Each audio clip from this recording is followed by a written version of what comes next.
The Design Exchange is an innovative design museum celebrating the intersection of fashion, architecture, design, and other creative industries. Located downtown in the historic Toronto Stock Exchange, this year the DX will exhibit The Politics of Fashion, The Fashion of Politics, guest curated by fashion television host Jeanne Beker. The provocative exhibit will feature the archives of the world's foremost designers and collectors, including Stella McCartney, Jean-Paul Gaultier, and Alexander McQueen. In just a few short years, President of the Design Exchange, Shauna Levy, has received global attention with savvy and culturally relevant exhibits on everything from French fashion design to contemporary conceptual art.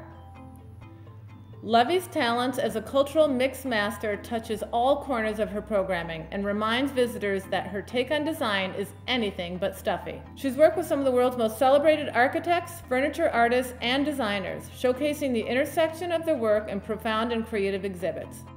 2.5 years ago, we repositioned the Design Exchange as a design museum. Our mandate is really to demonstrate how design is relative, why it's important to daily life. We also wanted to demonstrate that design in many ways is almost a tool for communication. In many ways, it's almost like an anthropological tool. It's a viewfinder, if you will. It's a way in which to look at political events, a way in which to look at what's happening in society, a way in which to look at history. And so when we started to curate our shows, we thought about that. And so one of the shows that we decided to do was Politics of Fashion, Fashion of Politics. The history behind that show is that I felt it was really important to include an exhibition that focuses on fashion at least once a year. Because if you look at all the various design disciplines, fashion is almost the one where most people can identify with and relate to. So I met with Jeanne Beker because she is purely and really an icon for fashion in Canada, and asked her if she would guest curate a show. She said that she actually had an idea, and this was the idea, this relationship between fashion and politics. How do fashion and politics go together? For us, fashion, or design for that matter, is really a tool for communication. And the way that people choose to dress, the way designers choose to curate their couture shows or their runway shows, very often has deeper meanings to it.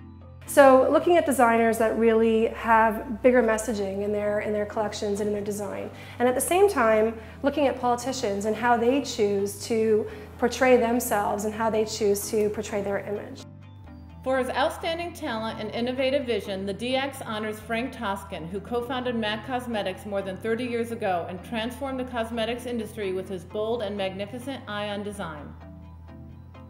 Toskan is a game changer when it comes to pushing the boundaries of the politics of fashion.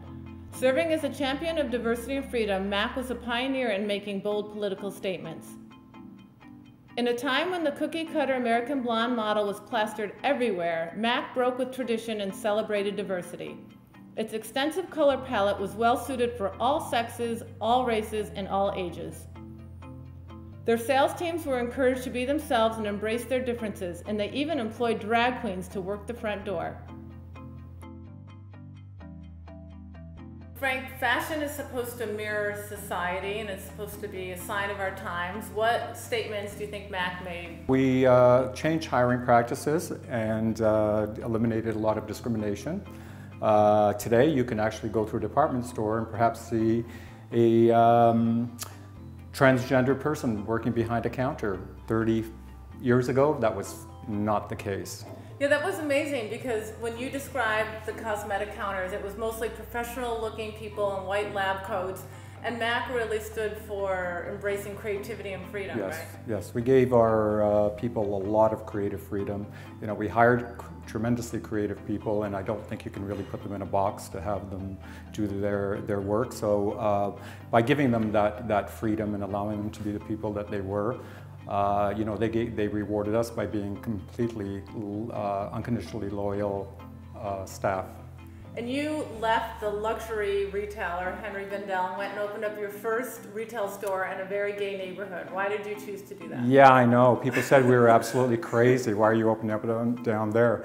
But you know, that neighborhood was at the heart of the community, the gay community, and it was where our hardcore MAC clients lived, the actors, the models, the drag queens, and we opened up our store there because it allowed us, it was a freestanding store, and it allowed us the opportunity to staff it in a different way to celebrate the diversity of our company and our values.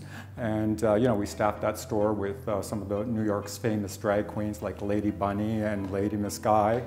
And within a very short time, that store just was, you know, was the hot spot in New York, and people would come down just to see who they would, you know, meet up with. And our customer base was everything from street girls to, you know, a very young Lady Gaga at that time, Michael Jackson, and so on. So you never knew who or you were going to run into at that store. And you're now one of the biggest corporate brands there are out there. Did it feel like a very rebellious strategy that you're engaging in? It always felt like a very rebellious strategy, but that's who we were. You know, my partner Frank Angelo and I, that's who we were. We were rebellious kids. We grew up to be rebellious adults, and we fought for the things that we believed in.